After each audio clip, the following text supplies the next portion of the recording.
नमस्कार, स्वागत है आप सभी का। यूपी ट्रिपल एस सी मुख्य सेविका भर्ती को लेकर के बात करेंगे। सबसे पहले आप सभी से एक रिक्वेस्ट है कि आप लोग वीडियो को पूरा ज़रूर सुना करिए और जो कुछ भी सही जानकारी मिलती है, सही अपडेट मिलती है, वही बताने का प्रयास करते हैं। कुछ दिन पहले हमने आप सभी से कहा था कि अभी कोई भी आप रिवाइज्ड आंसर की आने के लिए कोई भी आप डेट मान करके मत चलिए, थोड़ा-सा समय लग सकता है।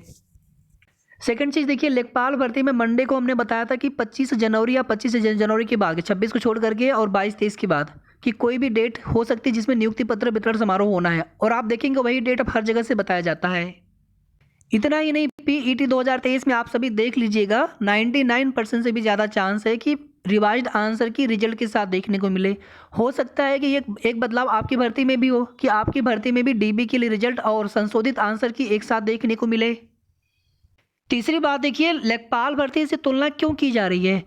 आपकी भर्ती एक स्पेशल भर्ती ये होती है जहां पर सभी अभ्यर्थी एलिजिबल नहीं होते हैं। लेखपाल भर्ती में कोई भी 12th पास अभ्यर्थी आवेदन कर सकते थे। क्या आपकी भर्ती में भी ऐसा है?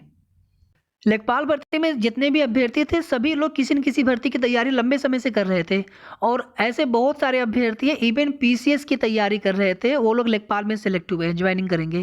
तो आप समझ सकते हैं उनकी तैयारी का लेवल क्या था, और पेपर का लेवल उनका अच्छा आया था। ग्रामीण परिवेश भले ही सब लोगों ने अच्छे से न पढ़ा, थोड़ा सा कुछ क्वेश्चन उसके अच्छे थे, फिर भी आपके पेपर की तुलना में लेखपाल का पेपर ईजी था।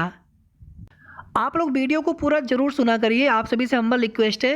एक दिन हमने जो कुछ भी आपको 60 प्लस का डाटा बताया था, अगर आपने वो वीडियो पूरा सुना होगा तो आपको सारी चीज़ें समझ में आ जानी चाहिए थी। कितने अभ्यर्थी फाइनली डीबी के बाद मेरिट लिस्ट के लिए जाएंगे, कम से कम आपको वो चीज़ें वहाँ पर सुनना चाहिए था कि हमने वहाँ पर क्या बताया हुआ है। और कुछ चीज़ें ऐसी होती है जो हम वीडियो में नहीं बता सकते हैं, कुछ चीज़ें आपको समझ जाना चाहिए। बाकी देखिए, अनुमान से तुक्का से बताने वाले बहुत लोग हैं, सबकी अपनी जानकारी जैसे भी वो लोग पता करते हो, हमें किसी से कोई विरोध नहीं है।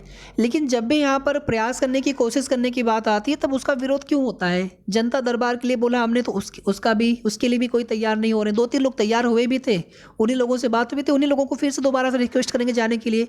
इसी तरह से लखनऊ जाने के लिए भी रिक्वेस्ट हम कर रहे हैं कि 6 या 7 को लखनऊ चले जाए आप सभी, जो लखनऊ के हो प्रॉपर या लखनऊ की ज़िले के आसपास के हो, कम से कम आप लोग केवल चले जाएंगे तो बाकी जो दूर के अभ्यर्थी हैं उनके लिए बहुत अच्छा हो जाएगा। दूर से वो लोग आए परेशान हो, हम नज़दीक में हैं, 25-30 किलोमीटर की डिस्टेंस है, तो हम जा सकते हैं। कोशिश करिए, बिल्कुल हो सकता है कि आपका रिजल्ट जल्दी आ जाए। वीडियो भर्ती के लिए हमने 15 फरवरी या 15 फरवरी के पहले पहले हमने ये बता रखा है इस आज सुबह वाले वीडियो में ही। उनका भी डीबी के लिए रिजल्ट आना है, आपका भी डीबी के लिए रिजल्ट आना है। और आप सभी जानते हैं कि लोकसभा चुनाव जल्दी होने की संभावना है। इस बार आचार संहिता भी जल्दी लग सकती है। बहुत अगर डिले हुआ तो फरवरी तक का समय मिल सकता है। और सचिव सर को लेकर के भी हमने आप सभी से कहा था कि जब तक कोई ऑफिशियल चीज़ें ना आए, बताने दीजिए सबको। सचिव सर नवंबर तक चले जाएंगे, दिसंबर तक चले जाएंगे। सचिव सर अभी हैं और अभी हो सकता है कि आगे वो रहेंगे, उनका कार्यकाल बढ़ाया जा सकता है। फरवरी तक की संभावना है, और उन्होंने आश्वासन भी दिया था कि फरवरी तक हम आपकी भर्ती कंप्लीट कर देंगे। कल हाई कोर्ट में सुनवाई होने जा रही है, भरोसा रखिए आप सभी। जवाब लगाया जा चुका है। कॉम्प्लियंस एफिडेविट का मतलब हमने आप सभी को बताया था, तो जवाब सब कुछ लगाया जा चुका है। याची पक्ष की तरफ से रिज्वाइंडर आना था, उनकी तरफ से रिज्वाइंडर भी आ चुका है। रिज्वाइंडर यानी जवाबी हलफनामा। बहुत सारी ऐसे कोर्ट की अपडेट थे जो आपको नहीं, थोड़ी व्यस्तता होने की वजह से आपको अपडेट नहीं दे पा रहे थे, लेकिन आप सभी थोड़ा सा धैर्य बनाए रखें, भरोसा रखें।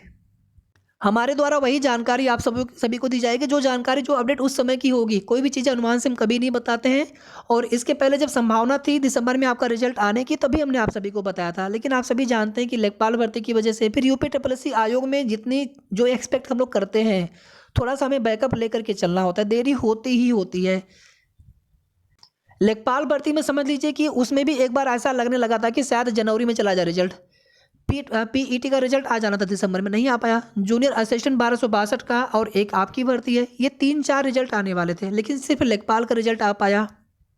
तो यूपी ट्रिपल एस सी आयोग के पास बहुत सारी भर्तियां होती हैं, और यही वजह है कि डिले हो जाता है। किसी भी एक भर्ती पर काम हो रहा होगा, बाकी भर्तियों पर इनडायरेक्टली प्रभाव पड़ता है, बाकी भर्तियों में डिले होने लगता है।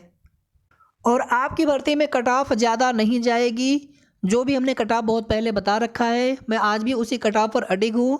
फुल मार्क्स मिलने के बाद उतने नंबर आप और बढ़ा लीजिएगा, क्योंकि आप सभी जानते हैं फुल मार्क्स मिलने के बाद ज़्यादातर अभ्यर्थियों को फ़ायदा मिलता है। तो ऑब्वियस सी बात है कि देखिए जिनके बहुत कम नंबर है उनको वो तो मेरिट में आ नहीं पाएंगे, लेकिन जिनके नंबर अच्छे होंगे, अगर ऐसे 10-20% भी अभ्यर्थी हो जाते हैं 35,000 में 10-20% भी अगर आप कर लेंगे तो उतने अभ्यर्थी मेरिट में आ जाएंगे सीधे सीधे।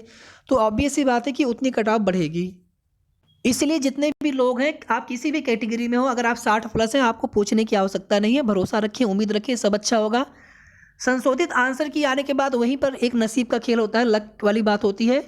कैसे होता है? मान लीजिए 2 अभ्यर्थी हैं और सपोज दैट 2 फुल मार्क्स मिले। मान लीजिए यहाँ पर एक अभ्यर्थी और पकड़ लीजिए, मान लीजिए यहाँ पर एक अभ्यर्थी के दोनों प्रश्न पहले से गलत थे तो उनको सीधे सीधे 2.50 का इतने मार्क्स का फ़ायदा मिल गया। एक अभ्यर्थी ऐसे हैं जिनके दोनों प्रश्न उन्होंने अटेम्प्ट ही नहीं किया, उनको भी 2 नंबर का फ़ायदा मिल गया। अब एक अभ्यर्थी ऐसे हैं जिनके वो प्रश्न पहले से सही थे, इनको कोई बेनिफिट नहीं मिलता है। तो आप समझ सकते हैं कि इनकी तुलना में बाकी दोनों अभ्यर्थी आगे निकल जाते हैं और इनकी तुलना में ये आगे निकल जाते हैं 0.50 नंबर से। तो ये चीज़ें किसी को नहीं पता होती हैं कि क्या उसमें होना है। और फुल मार्क्स उन्हीं प्रश्नों पर मिलता है जिस प्रश्न में डाउटफुल या जिस प्रश्न में जहाँ पे एनालिसिस की आवश्यकता पड़ती है, जो फैक्ट वाले क्वेश्चन होते हैं उस पर फुल मार्क्स मिलने के चांस कम रहते हैं। जितने ऑब्जेक्शन आप सभी ने देखा है उसके लगभग 14 प्रश्न जो मुझे जानकारी है, और जो आप 3-4 प्रश्न आप सभी लोग बताते रहते हैं, उसके अलावा भी 7 से 8 प्रश्न ऐसे हैं जिन पर ऑब्जेक्शन हुआ है और फुल मार्क्स मिलने की उम्मीद है। 2 नंबर मिले, 3 नंबर मिले, वो जब भी चीज़ें डिसाइड होंगी आप सभी के सामने होंगी। फिलहाल में मैं कोई भी यहाँ पर आपको सभी को मैंने पहले भी कोई दिन नहीं बताया था कि हाँ हफ्ते भर में 10 दिन में चीज़ें आ जाएंगी या फिर संशोधित आंसर की देखने को मिल जाएगा। तो ये तुक्का लगाने से कोई फायदा नहीं, उसका कोई मतलब नहीं होता है। तुक्का सही भी हो सकता है, गलत भी हो सकता है। सही हो जाएगा तो हम बोलेंगे हमारी जानकारी सही होगी, उसका कोई फायदा नहीं होता है। जो जानकारी उस समय थी हमने आपको बताया था, अभी भी आप सभी को वही बता रहे हैं कि एक बार हाईकोर्ट की सुनवाई हो जाने दीजिए। थोड़ा सा आपको इंतजार, अभी हम सभी को इंतजार थोड़ा सा करना पड़ सकता है आपके संशोधित आंसर की के लिए भी और डीबी के रिजल्ट के लिए भी। अगर ये कोर्ट वाला मैटर जल्दी फाइनल हो जाता है, अगर हम लोग साथ में प्रयास कर लेते हैं, कोशिश कर लेते हैं, तो आपका रिजल्ट बहुत जल्दी आ जाएगा। अभी इस महीने जनवरी के महीने में सिर्फ और सिर्फ आयोग के स्तर से रिजल्ट पर ही कार्य किया जाएगा। जितनी भी पुरानी भर्तियां मंडी की है, एएसओ की है, जेई की है, इसके अलावा एक भर्ती आपकी है बीडीओ की भर्ती के लिए उम्मीद है जनवरी लास्ट या फिर फरवरी तक जा सकता है उनका, लेकिन आपका रिजल्ट इसी महीने आने की उम्मीद अभी भी है। लेकिन हम लोग कोशिश तो करें, जनता दरबार या फिर लखनऊ जाने के लिए कोई भी अभ्यर्थी, आपसे रिक्वेस्ट है कि आप लोग उसका विरोध ना करें, बल्कि उसमें हमें सपोर्ट करना चाहिए। आखिर हमें करना क्या है? हम लोकतांत्रिक तरीके से, गांधीवादी तरीके से क्या हम अपनी बात भी नहीं रख सकते हैं आयोग में जाकर के? सचिव सर मिले या ना मिले, कम से कम उनको ये पता तो चलेगा कि इस भर्ती के अभ्यर्थी आए हुए हैं।